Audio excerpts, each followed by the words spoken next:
Welcome into Locked On Knicks. Alex Wolf and Gavin Shaw here, and the Athletic are at it again. They've got some more rankings that we took a look at. This time it's positional rankings. So they're ranking every team in the NBA by where they stand based off their point guard, shooting guard, small forward, power forward, and center. And in this episode, we are going to go through the point guard, shooting guard, and small forward slots. Spoiler alert, the Knicks once again have been disrespected, especially RJ Barrett. We'll get into it next on Locked On Knicks. You are Locked On Knicks, your daily New York Knicks podcast, part of the Locked On Podcast Network, your team every day.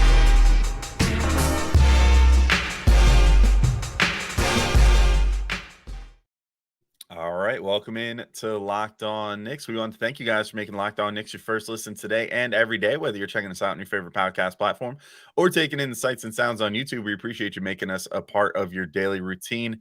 Make sure you hit that notification bell on YouTube or the auto download function on your favorite podcast app if you want to become an everyday or never miss an episode. And if you want even more connection with us, you can do it right from your phone by texting. You can check us out on Subtext.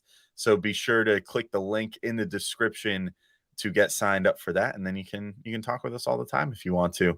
I'm Alex Wolf. I'm editor-in-chief of Knicks site The Strickland, which you can find at strick.land, and he is Gavin Shaw, your favorite play-by-play broadcaster, and Law Murray of The Athletic is probably not your favorite player ranker's favorite player ranker after this this ranking that he put out, Gavin. So The Athletic put out the other week they put out the overall rankings, which we of course talked about because it's the off season, even if they didn't necessarily deserve it. So today we're going to do the same thing, but with these positional rankings by Mr. Law Murray. And so here's the quick cliff notes, Gavin. Then I'll throw it to you to introduce the point guard position. So cliff notes of the criteria. Allegedly 70% of this is based on the starter, but takes depth into account. Availability is considered an ability in these rankings.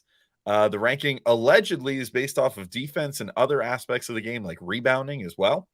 The law tried to weigh age and potential decline, but it seems to favor players in their prime and not give as much credit to potential in most cases. And somehow morale is a category here. I don't know how one measures that, but in this subjective ranking, basically this person tried to take into account whether a person wants to be on the team that they're on or not. So I don't know, where'd Jalen Brunson come into all this?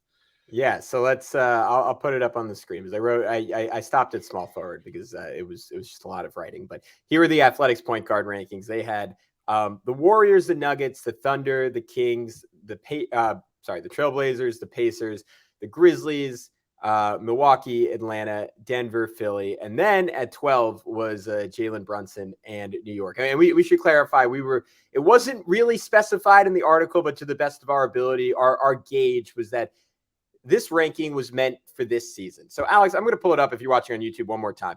Then why is Portland at 5 when Damian Lillard does not want to be in Portland? Can we just start there? Like the ridiculousness of that?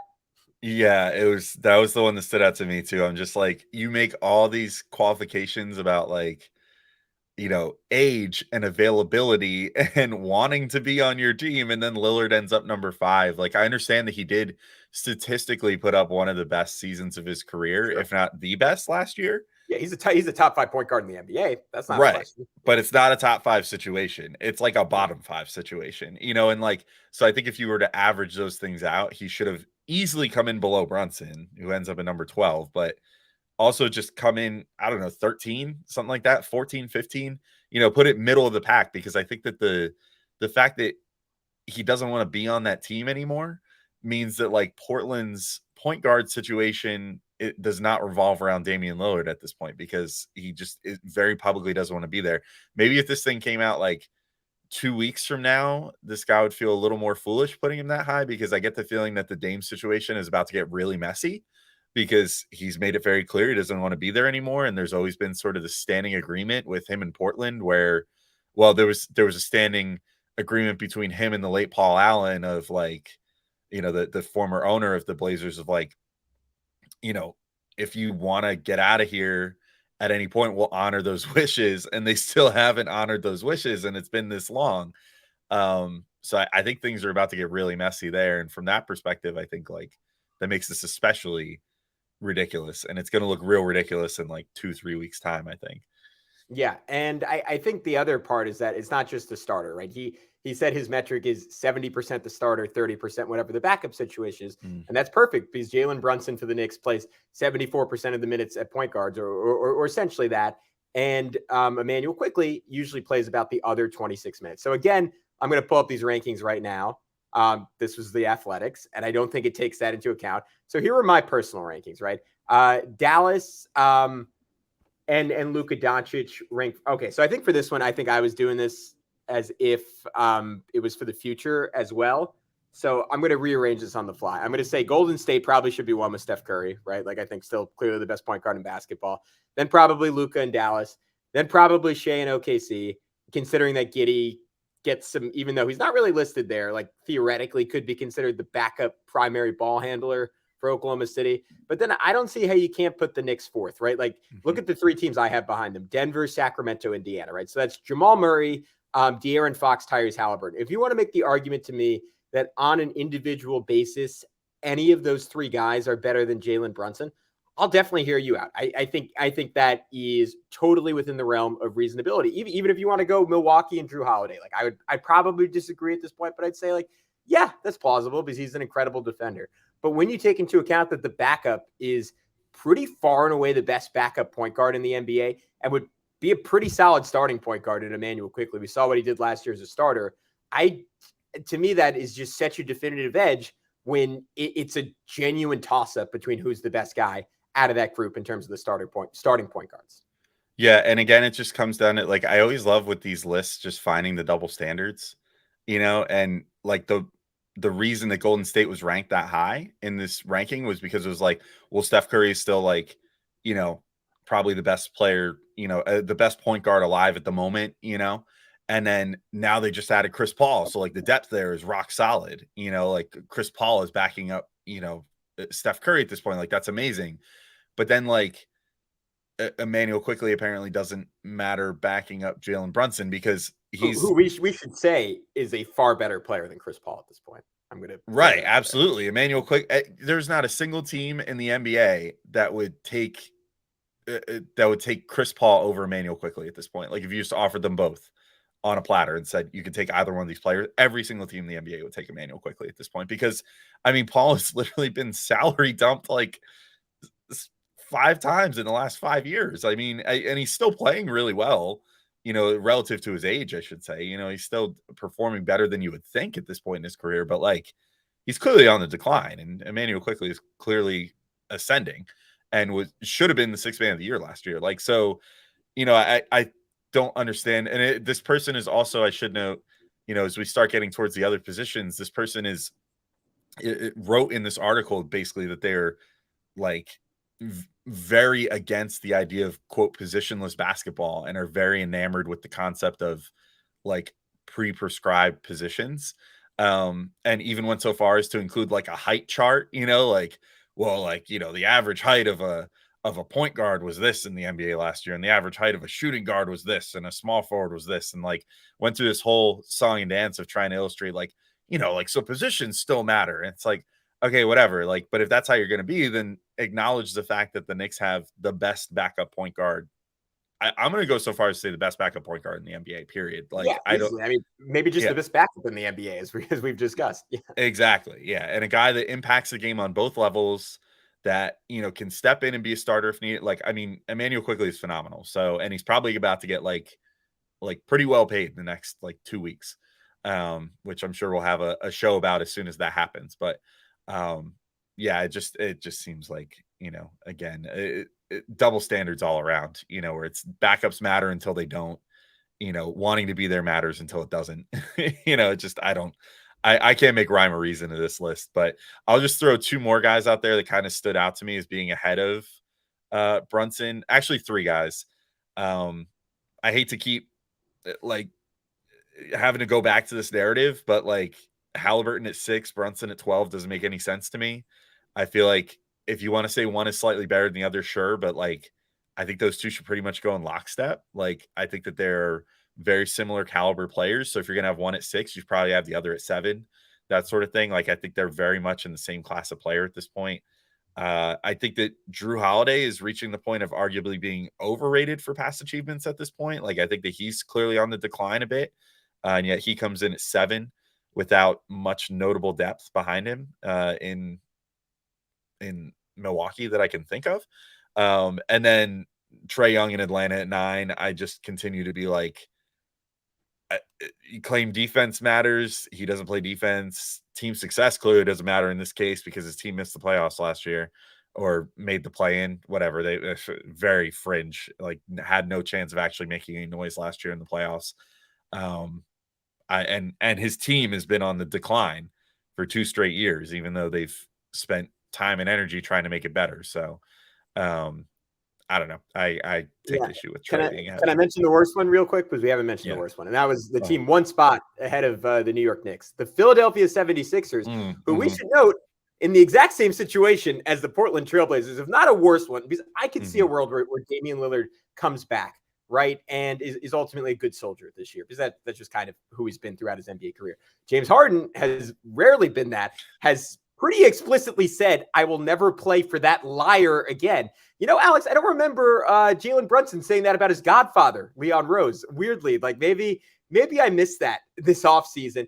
And the cherry on top is that Jalen Brunson is clear-cut the better player at this point, right? During the regular season, I think that was a real argument. Who was better, James Harden or Jalen Brunson? James Harden led the NBA in assists. Like, I remember we were having this discussion around the All-Star break. I said, you know, Harden maybe deserves to make it over Jalen Brunson. And then you look at what they did in the playoffs. So let's just look at the second round, right? Season on the line. The Knicks playing the Miami Heat, Philly playing the Boston Celtics, like premier series. This is where your superstars step up. Jalen Brunson in 6 games put up 31 points, 6 assists, 5.5 rebounds a game, 50, 35, 89 shooting. James Harden, 2 incredible games. Outstanding. 45-point game, 42-point game. That was awesome. Outside of that, or including that, he put up a total of 22, 6.6, 8 assists, shot 42% from the field, 35% from 3. With their respective seasons on the line, Jalen Brunson dropped 41 points in Game 6 against the Miami Heat. All-time game, James Harden dropped 9 points against the Boston Celtics. I will rest my case.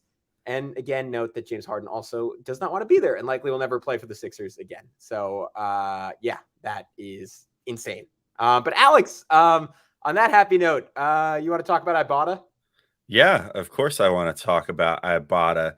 So let me ask you guys, are you guys picking up some burgers and hot dogs for a barbecue? Well, it is after Labor Day, but it's not too late to barbecue yet. It's still disgustingly hot outside, so it's perfect to still cook some meats on an open flame.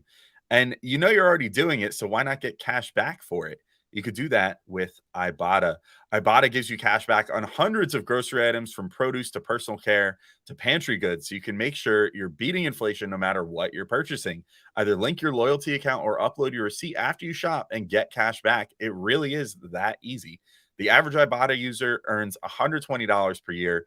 That could cover the cost of an entire shopping trip. Or you could use the cash back to buy that flight you've been eyeing, the game you're dying to go to, or the fancy dinner you've been craving. Other apps give you points that don't amount to much. With Ibotta, you can get real cash back that you can cash out to your bank account, PayPal, or gift cards. And you can earn cash back on hundreds of online brands and retailers too when you start with Ibotta, including Lowe's, Macy's, Sephora, Best Buy, and more.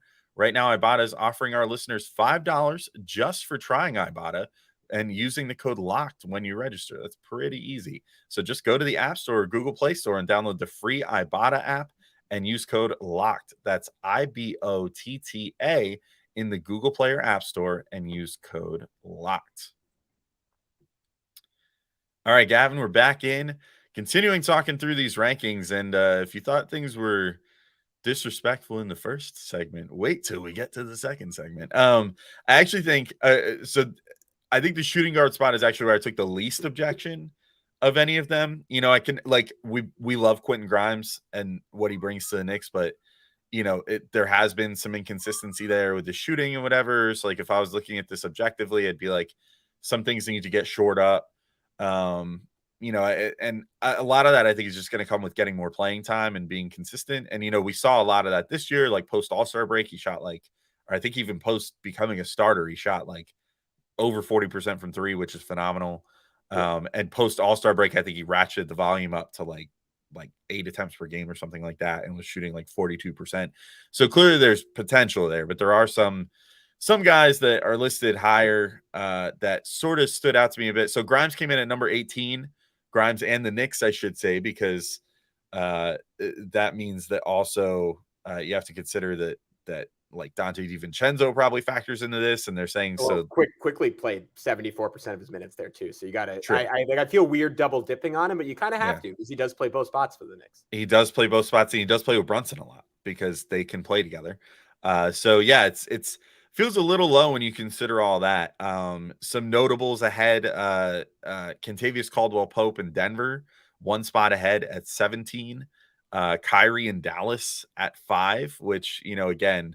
Morale always an all-time low with Kyrie Irving.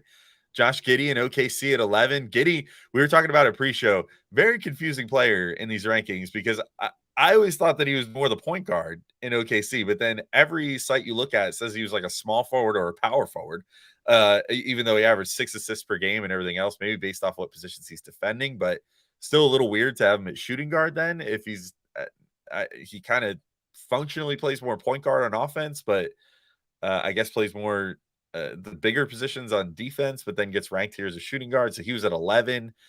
Tyler Hero, always polarizing to Knicks fans, and Miami at 13, although they don't have much depth to speak of behind him now, with Strus gone and Gabe Vincent gone as well. So maybe a little sketchy there. Terry Rozier in Charlotte at 15. Tyrese Maxey in Philly at 12. Scotty Barnes, for whatever reason, is a shooting guard now and ranked I accidentally wrote 12. I think he was actually 11 was what he was ranked at. So a solid 7 spots ahead of an actual shooting guard. Little weird again. Little sus. What do you think? Yeah. I agree with you that this one was probably, you know what? We'll debate this. I probably even took less issue with small forward, but I didn't think this one was great when you take into account Immanuel Quickley. I'll put up my rankings, and then people can compare the two. So here's what I had. I had Devin. He had the Suns and Devin Booker 4th or 5th, which I thought was crazy. I would put Anthony Edwards in Minnesota probably 2nd, Jalen Brown 3rd, Donovan Mitchell 4th, or you could flip flop those. Maybe Cleveland should probably be 3rd on there. For LA I think they had Paul George at that spot, and that's only based on availability. He would be probably 2nd or 3rd if I knew he was going to be there. They had the Grizzlies at 11th, I want to say. Hold on, I'm gonna pull this up again. Yeah, they had the Grizzlies at 10th. Desmond Bane behind Scotty Barnes is deranged. I don't see how you can make that argument after last year. Bane was just a dramatically better offensive player. I wouldn't put those two in the same universe. Oh my God, Toronto was at 9th too. I for whatever reason wrote down that they were lower. I must have accidentally written Giddey's number twice. That's ridiculous. yeah, I don't get that at all. So anyways, and then the two biggest ones for me weren't even Knicks quips. They had the Lakers and the Spurs back to back at. Hold on, I'm gonna pull this up one more time and confirm this. Yeah, the Lakers were 24 and the Spurs were 26, with Austin Reeves and Devin Vassell. We just saw what Austin Reeves did in FIBA. Sure, he's not a good defender, but in the context of the Lakers, where he has defensive insulation around him, the dude is a bona fide offensive star in the playoffs. And Devin Vassell is an exceptional two-way player. I know he's had some injury issues, but man, I'm super high on that guy. So I had the Knicks at 11th, 7 spots higher than the Athletic had them. I think I'm taking into account that Immanuel Quickley is playing about 20 minutes a game there. And I think given that, you could even argue for them a little bit higher. And I think this is maybe some personal Knicks bias. I just think Quentin Grimes is going to make a bit of a jump this year, Alex. You could definitely put the Spurs ahead of them. I think a team like the Rockets has more upside at that position. What the most objective NBA fans would probably quibble with is that I have the Bulls all the way down at 14th. I'm just not a Zach LaVine fan. We hear the stuff about how he Vucevic just doesn't really pass him the ball that much. I don't know. I don't think that's a great situation there, even though Levine as an individual talent is really, really good. So I'd be fine if you had them ahead of the Knicks. Obviously, he's far more accomplished than either Quickley or Grimes is at this point, but that's where I had the Knicks, and that's projecting some growth for Quentin Grimes. Yeah, I kind of think it didn't project Grimes's growth as well as like this list didn't project that as well as it probably should have. Same with I'm with you. Like Reeves and Vassell stood out to me as guys that were even lower that I was like, what? Yeah. Like 24th for Reeves and 26th for Vassell. And like, hate him or love him, but like the Lakers too, they built their depth out like pretty much no other team did this offseason. Like they've got depth up and down the board now. So I don't know. Those two stood out to me a little bit below the Knicks there. But yeah, I'm with you. I think the Knicks have a case for top 15. Especially if you consider Quickley's minutes there, which again, this guy's rankings were so weird and ambiguous, and he had like such this weird obsession with putting players in boxes that I'm like, I don't know which of these two positions between point guard or shooting guard he considered Quickley for mostly, but like either way, he was wrong because Quickley as the backup, as the guy that you can slide between the backup 1 and 2 is one of the most dangerous weapons on any team in the NBA. And just is a like completely shut down defender, like always influences that side of the ball well, is fantastic on offense, can run the offense or work as a complementary piece, has good 3-point shooting. Like there's nothing not to love about what he brings to either the point guard or shooting guard spot. So whichever one you wanted to put him in, like assuming that this guy would just put him in one bucket or the other, he didn't give the Knicks enough credit, whether it was as a point guard or a shooting guard.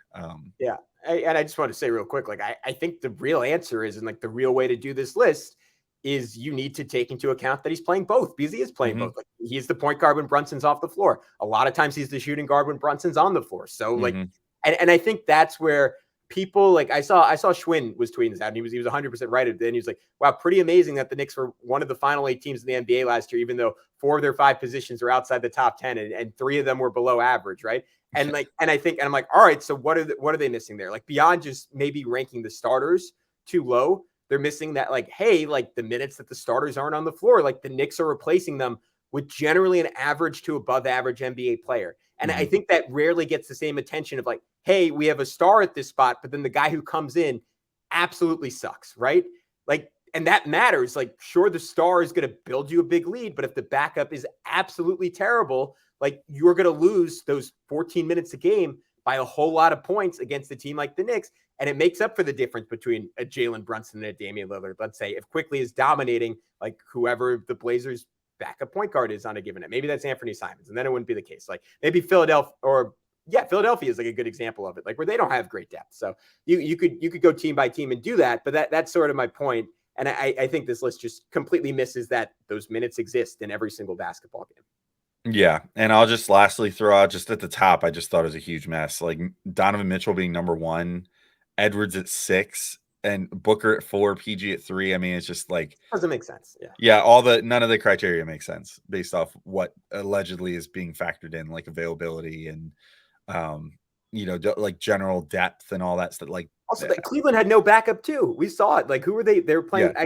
I guess it was kind of LeVert, but that was one of the big things. One of the big things cited was like, oh, they have Karis LeVert like in the write up, and I was like, but who's Karis LeVert? Like, I'm sorry, like he's not Immanuel Quickley. I'll tell you. No, he's not. He's not that great. Like, I mean, he's fine. He's had a 50-point game in his career or whatever. Like, he went bonkers that one time. Like, cool.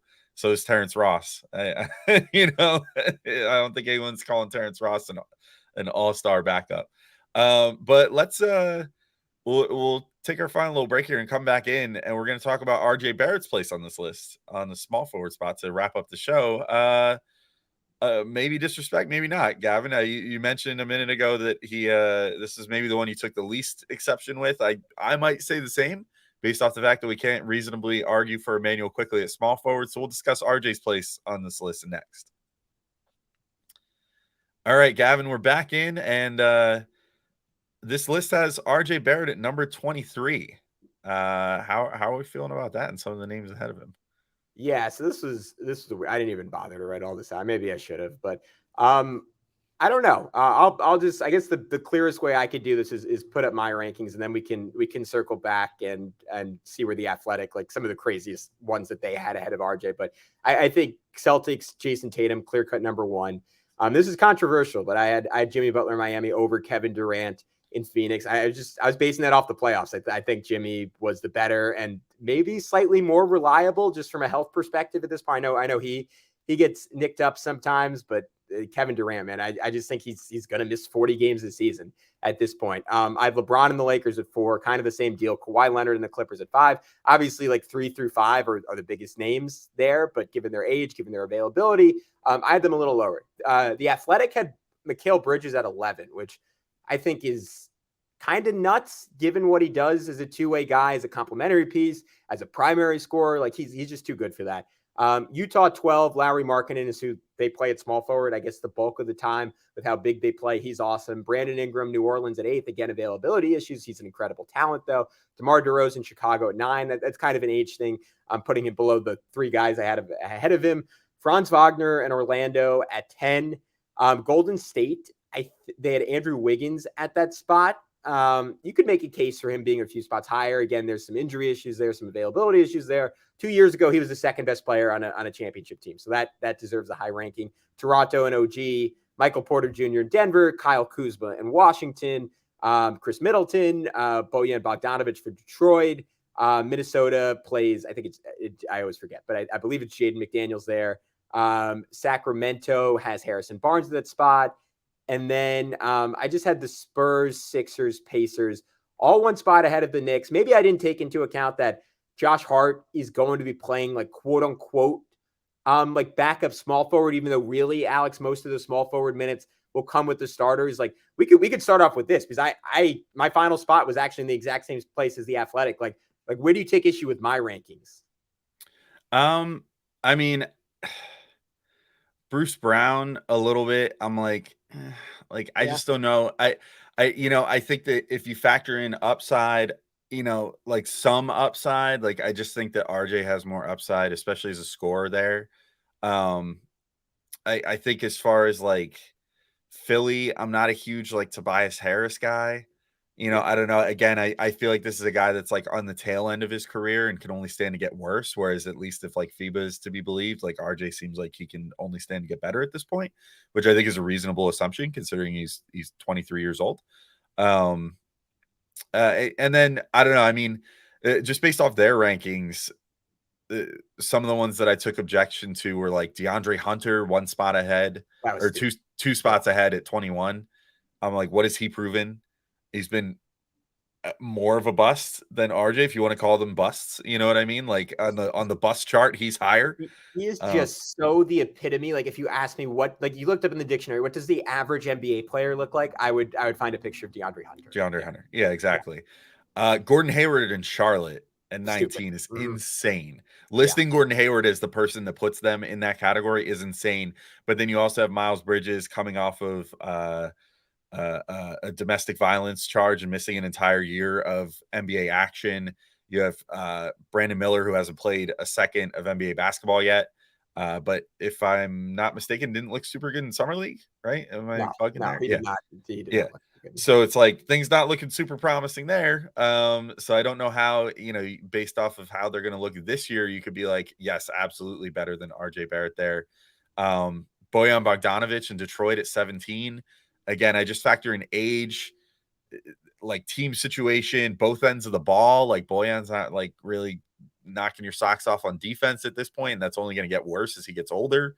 And then Harrison Barnes in Sacramento at 14. I mean, I understand he's a very dependable player and all that stuff, but I just don't. And I think he's more of a 4 at this point than a 3. So I take some exception to that. Middleton in Milwaukee at 20. Maybe this is a hot take, but I would put him lower than RJ Barrett because he can't stay on the court. Like the guy plays like 30 games a year now. You can't, if availability counts, then it counts. You can't just decide it doesn't.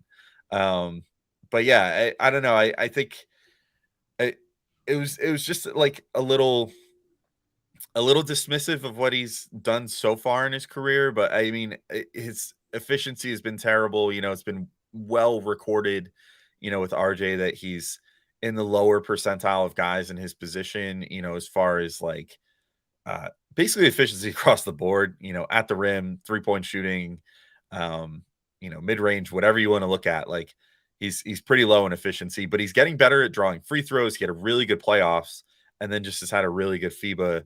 I think it's reasonable to assume that this year he should hopefully take that next step forward with his efficiency if the Knicks can sort of bottle up some of the stuff that was working so well for him in FIBA, which, we saw in the playoffs too. The main thing that's going to really work for RJ is if you can get him going downhill, let him exploit his ability to draw fouls around the rim, because that's becoming like his greatest skill set at this point on offense. So hopefully they lean into that more this year. But I did think it was interesting when I was reading like the notes on the article, there's a direct link between RJ and Keldon Johnson. And Keldon's been really great too, but like they listed Keldon 10 points higher at 13. And that's where I think things get a little hyperbole-ish. You know what I mean? It's like functionally the difference between these guys last year was like 2 points better from the field, 2 points better from three for Keldon. Functionally the same as far as like points, rebounds, assists, like the roles that they were sort of playing on the offense.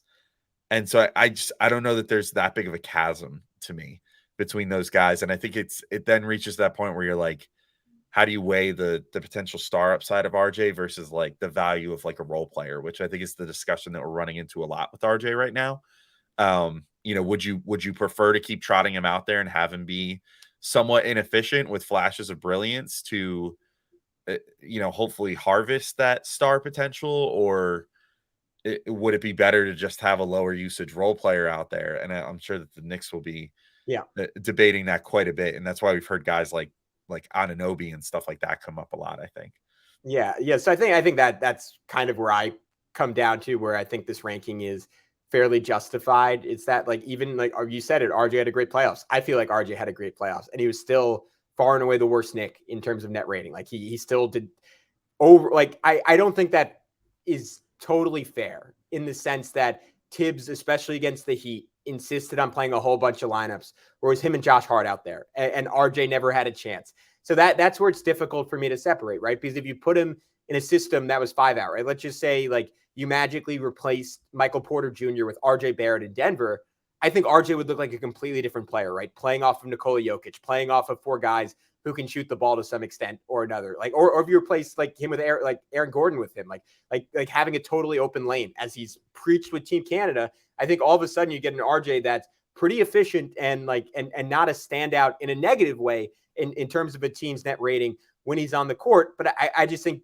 for this category, since it's just for this season, you have to look in the context on the team they're on. And the Knicks, unfortunately, are like, if you were to build a team around RJ Barrett, the Knicks are about as ill-positioned to take advantage of RJ's talents as any team in the NBA. And I think really the real counter argument here is, again, that Josh Hart is going to be playing some of those small forward minutes, is going to be closing games. And as much as RJ is a negative at times, Josh Hart is a positive. So that would, maybe you could talk me into the Knicks being somewhere like 16, 17, 18. But overall, just because of that, Alex, I didn't really have a huge issue with this. Yeah, and it becomes difficult with the Hart thing too. Like, I feel like at either the shooting guard or small forward, and I think it's more the small forward, the Knicks got sort of shortchanged here in the backup department, because they're pretty obviously going to, I think, go with a 9-man rotation again this year, which means that not every position has a defined like 1-to-1 backup. And this person, Law Murray, did note, which we'll talk about in the next episode, noted in their notes that they considered, after perusing the depth charts and going over Basketball Reference to make this article clearly, noted that, Josh Hart would probably be playing most of the backup power forward minutes, which means I would assume Josh Hart's presence was not factored too much into the small forward rankings. And if it's just RJ as a monolith, then it is a little hard to justify. Well, yeah, and here's the issue with that. I mean, RJ is his own backup at small forward, but Josh Hart is also sometimes the quote unquote starter at small forward, in that he will play. RJ will come out early. Josh Hart will play minutes with the starters, and then RJ will come back in with the bench. And again, that's why, like, this list, like, we can say our thesis statement on it. It was pretty lazily done, because it's not taking into account. And to be fair, like when I'm putting out my rankings, like, I'm probably not taking into account all that stuff with every team. And that's where there's a slight Knicks bias in this. But if you're going to write this about the whole league for The Athletic, you probably need to do your research on that stuff. But anyways, Alex, I'll end it on that. No beef. Or not a lot of beef with Law Murray. It's a fun list, and it's a fun conversation for us. So thank you, Law, for that. Yep, that's it for today. We'll be back with another episode to get into even more outrage about where Mitchell Robinson ranked and where people ranked ahead of him. So that's going to come up on the next episode. Although Julius Randle placed very high on this list with apparently Josh Hart as his backup. So there's a lot more to come in a future episode, as well as some other great stuff. We're still churning out off-season content. We're figuring out things to talk about. We might draft a new Team USA or something after Team USA came in 4th in FIBAs. All kinds of stuff coming up in the next week and change as we ramp up towards the Knicks getting back on the court in practice towards the end of the month and beginning of October. So right around the corner. But till next time, thank you all for listening, and we'll talk to y'all soon. Peace out, everybody.